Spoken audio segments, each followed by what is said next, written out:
Mesdames et messieurs, bonsoir et bienvenue à tous. Aujourd'hui, dans Actu Santé, nous nous intéressons à la santé de vos dents. Et parmi ces maladies bucco-dentaires très souvent négligées du grand public figure en bonne place la gingivite. Il s'agit en effet d'une maladie inflammatoire des dents. Elle peut être handicapante et avoir de graves répercussions comme la perte complète des dents. Alors pour comprendre le fonctionnement de cette maladie, nous faisons un tour chez notre chirurgien dentiste au cabinet médical Santé Famille à Bali. Notre invité ce soir, c'est le docteur Claude Hortense Mongoso. Bonsoir docteur et merci de répondre à nos questions. Bonsoir Nadine et merci de m'avoir invité. Bonsoir chers téléspectateurs, merci de m'avoir invité pour participer à cette émission. Chers téléspectateurs, merci pour votre fidélité.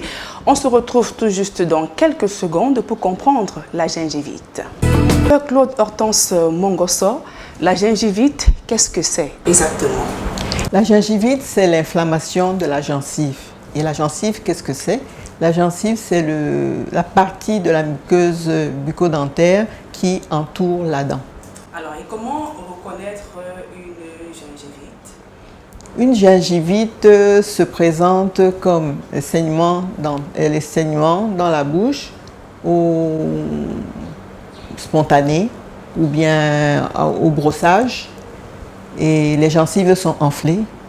Elles sont rouges, elles sont lisses. Les symptômes que vous décrivez, est-ce qu'ils sont douloureux ou alors c'est aussi banal? Au début, la gingivite est indolore, à tel point que la plupart des gens qui sont sujets aux gingivites ne se rendent pas compte qu'ils sont malades. Donc, si on comprend bien, la gingivite peut apparaître lorsqu'on est en train de se brosser ou tout simplement lorsqu'on est en train de croquer un aliment, peut-être dur, ou alors, c'est même au coucher, on peut l'avoir. La gingivite est la maladie bucco-dentaire très fréquente et en fait, elle est due à des bactéries qui siègent dans la bouche normalement, en équilibre, et pour X raisons, il y a une compétition qui s'installe, il y a une sélection de certains germes qui entrent en contact et vont se loger derrière les dents. Et ces bactéries-là sécrètent des toxines, des substances, des enzymes qui vont agresser la gencive, créer des réactions inflammatoires. Et c'est cette inflammation-là qui va faire gonfler la gencive et faire saigner. Alors, toujours parlant des causes de la gingivite que vous venez d'évoquer tout à l'heure, quels sont les facteurs qui peuvent favoriser la survenue d'une gingivite? Est-ce la consommation d'un aliment très chaud, de l'alcool, ou alors d'autres facteurs peuvent expliquer la survenue d'une gingivite? Quelles sont les causes? Premièrement, le facteur le plus courant, c'est la mauvaise hygiène. La mauvaise hygiène bucco-dentaire qui est à l'origine des gingivites. Mais il y a d'autres facteurs favorisants comme la consommation d'alcool, l'utilisation de certains médicaments. Il y a des facteurs locaux. Par exemple, quand on est sujet à la carie dentaire, et il y a les aliments qui logent entre les dents qui provoquent la carie dentaire. Il y a des maladies comme le diabète, l'hyperthyroïdie. Chez la femme enceinte aussi, on observe la gingivite gravidique. Et chez les immunodéprimés, enfin bref, il y a beaucoup de causes qui sont à l'origine de la gingivite. Alors, toujours parlant de ces causes, j'aimerais bien savoir comment le stress, la grossesse peuvent expliquer la survenue d'une gingivite. Qu'est-ce qui se passe exactement? En ce qui concerne le stress, en fait, c'est la négligence. Parce que quand on est stressé, on est moins appliqué dans son hygiène bucco-dentaire. Quant à la grossesse, les bouleversements hormonaux, par certains mécanismes, sont à l'origine en fait, de la désorganisation de la flore buccale.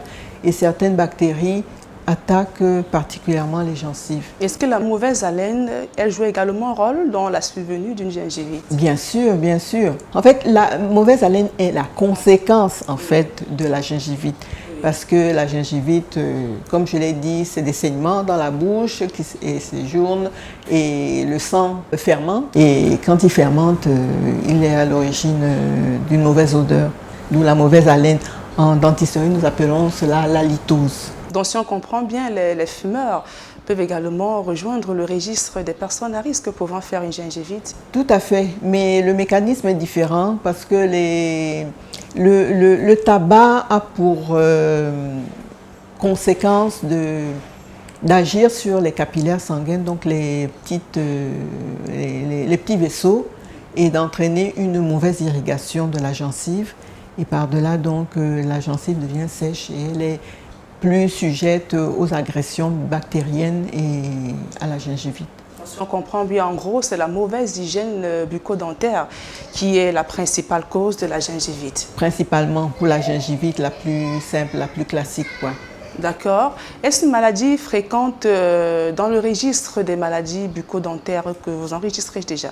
Très fréquente et généralement les personnes qui sont sujettes à la gingivite ne s'en rendent même pas compte parce que c'est une maladie qui est indolore au départ.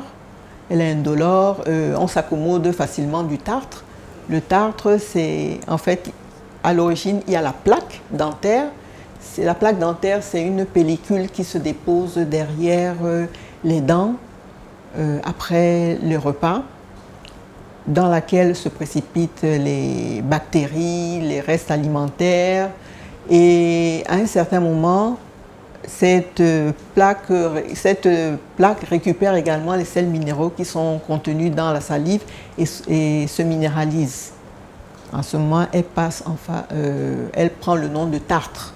Et ce tartre-là se dépose à la jonction entre la dent et puis la gencive, l'écarte, les bactéries sécrètent des toxines, des enzymes, des produits qui attaquent, donc qui agressent la muqueuse gingivale et produisent la gingivite. Alors, et quand ces patients viennent en consultation, qu'est-ce qu'elles vous disent? C'est lors d'une consultation banale qu'on découvre qu'il s'agit d'une gingivite. Quelles sont les plaintes qu'elles vous donnent? Mais généralement, en fait, c'est la mauvaise haleine qui amène les patients à consulter le dentiste ou alors les saignements durant le brossage.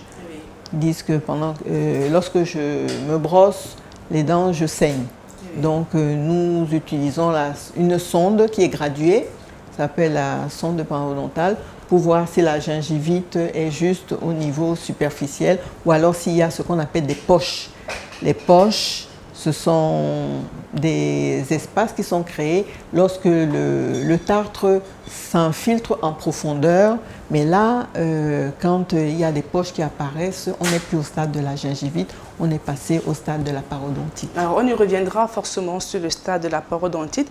Mais déjà, alors, à quel moment, donc, vous, chirurgien dentiste, posez le diagnostic de la gingivite lorsque vous êtes avec un patient? Comment il s'effectue? Oui, mais nous voyons l'état de la gencive. Elle est rouge, elle est démaciée, comme on dit en dentisterie. C'est-à-dire?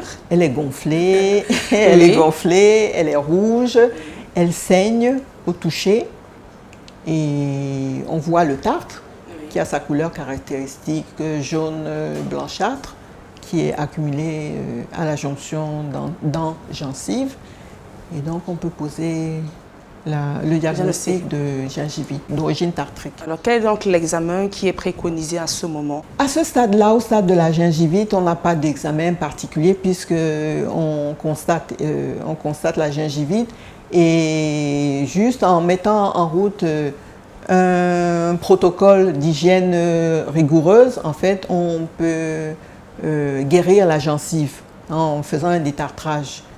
C'est dans les stades beaucoup plus avancés qu'on a des examens complémentaires, déjà les examens avec la sonde parodontale et puis les radiographies. Dans du moment où on comprend alors bien que comme les populations ignorent forcément le fonctionnement de cette maladie, la plupart arrivent forcément à un stade très avancé. Oui, généralement en fait les gens consultent quand les dents bougent. Oui. Quand elles bougent, quand la maladie est devenue douloureuse, c'est à ce moment-là qui consulte et le stade est déjà avancé. Donc si on comprend bien, la gingivite peut ne pas être douloureuse. Tout à fait. La plupart du temps, en fait, les gingivites à son stade initial n'est pas douloureuse du tout. D'accord. Et quels sont donc les dangers à laisser donc une gingivite prospérer? Quelles sont les complications?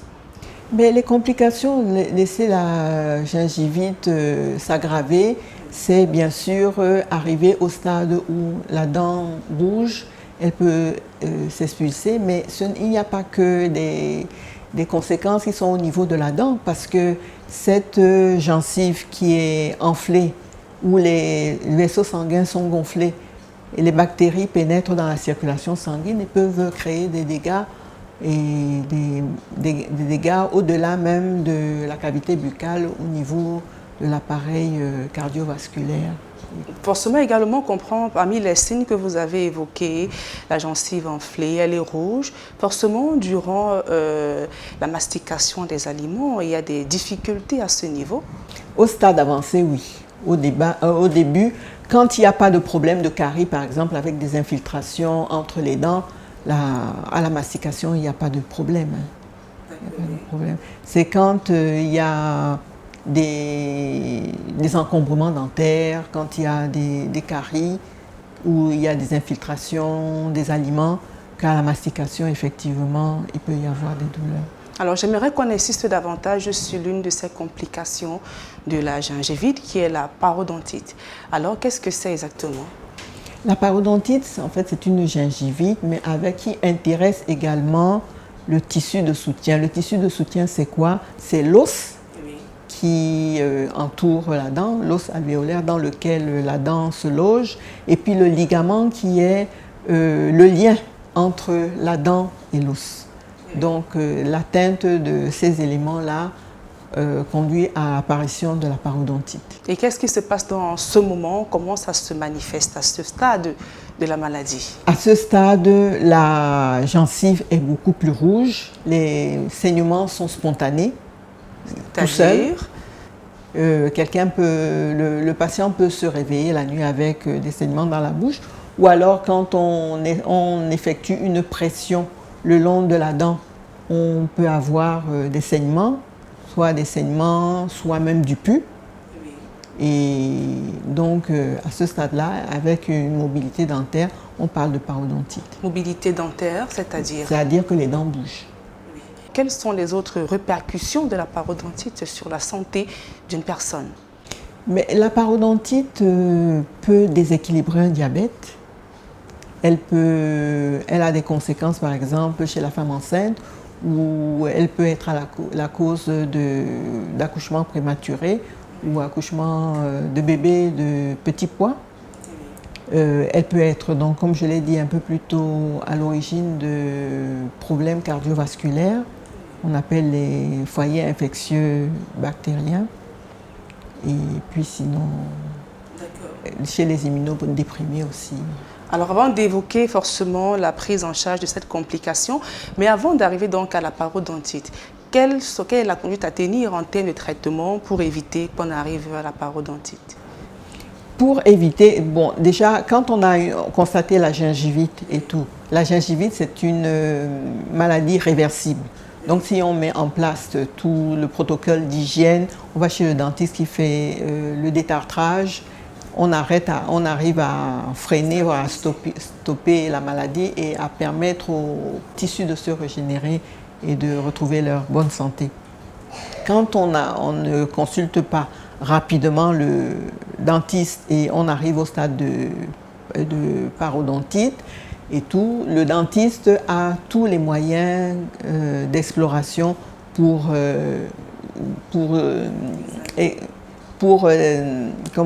poser son diagnostic et évaluer le stade de gravité et d'atteinte de la gencive. Et à ce moment-là, il peut faire le détartrage, les surfaçages. Il y a des traitements antibiotiques qu'il peut mettre en route. Il y a aussi des traitements chirurgicaux qu'il peut faire pour éviter d'arriver au stade ultime de perte de dents. Donc on arrive donc au stade de la parodontite, on comprend bien que c'est irréversible.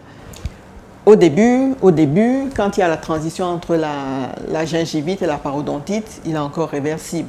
Mais plus on attend, plus on évolue, plus la parodontite devient irréversible. Donc ça suppose qu'il y a plusieurs stades lorsqu'on parle de parodontite? Oui, bien sûr. Quels sont ces différents stades? Il y a différents stades. Il y a le stade de parodontite, stade 1, on va dire stade 1, la gingivite qui est réversible, et puis le stade 2, où la parodontite apparaît mais les gencives sont gonflées, il y a saignements qui sont spontanés, mais on n'a pas encore de grosses atteintes osseuses. On a l'os qui est rongé, mais il continue à maintenir la dent en place. Et puis, au troisième stade, l'os est rongé sur la partie, on appelle ça la partie apicale de la dent. Les dents bougent et là, dans ces cas, c'est un stade irréversible.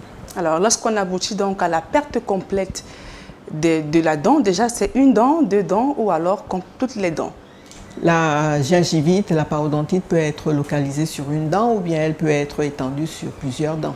Alors, lorsqu'elle est tendue, par exemple, sur une ou plusieurs dents, qu'est-ce qu'on fait à ce moment? On met une dent artificielle. Qu'est-ce qui se fait à ce moment chez le chirurgien dentiste? Si la mobilité est trop importante et qu'on ne peut plus maintenir la dent, on l'extrait effectivement ou on les extrait s'il y a plusieurs dents qui sont concernées. Et effectivement, on propose une restauration prothétique. Bon, maintenant, la restauration prothétique, ça peut être des prothèses amovibles, mobiles, les dentiers classiques tels qu'on le connaît couramment, ou alors ce qui se fait à l'heure actuelle de plus en plus sont les implants. C'est-à-dire les implants? Les implants sont des vis que l'on met dans l'os et qui remplacent la racine de la dent et on pose une dent artificielle dessus. Et lorsqu'on pose une dent artificielle, on peut faire tout ce qu'une personne a une dent normale. On retrouve une autonomie normale, une fonction normale, oui, bien sûr. Et l'entretien là-bas, c'est le même que celui qui a une dent normale? Oui, bien sûr, bien sûr. L'entretien reste le même, hein. L'hygiène rigoureuse, il faut se brosser les dents 2 fois par jour, s'aider de dentifrice approprié, avec une brosse à dents appropriée, utiliser les bains de bouche, et puis les fils dentaires, brossettes interdentaires, bref, tous les adjuvants pour pouvoir avoir une hygiène irréprochable. D'accord, on reviendra forcément sur les techniques de brossage tout à l'heure, mais déjà je voudrais déjà comprendre avec vous qui êtes sur le terrain au quotidien, pourquoi ce déficit en matière de prévention de la gingivite?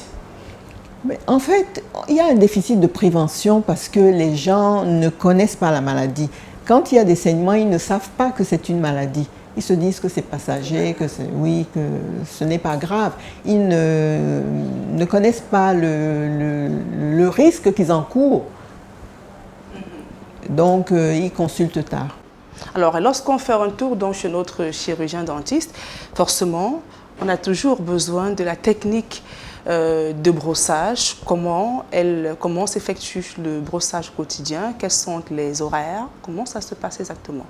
Bon, le brossage la technique de brossage est adaptée en fonction de l'âge, c'est-à-dire que la technique de brossage qui est appliquée chez un enfant ne sera pas la même que celle qui est appliquée chez l'adolescent et encore moins celle qui est appliquée chez l'adulte. Et tout ce qui est recommandé, c'est un brossage au moins 2 fois par jour, le matin et le soir. Chez l'enfant, on recommande un brossage horizontal, c'est-à-dire la brosse passe d'un côté à l'autre des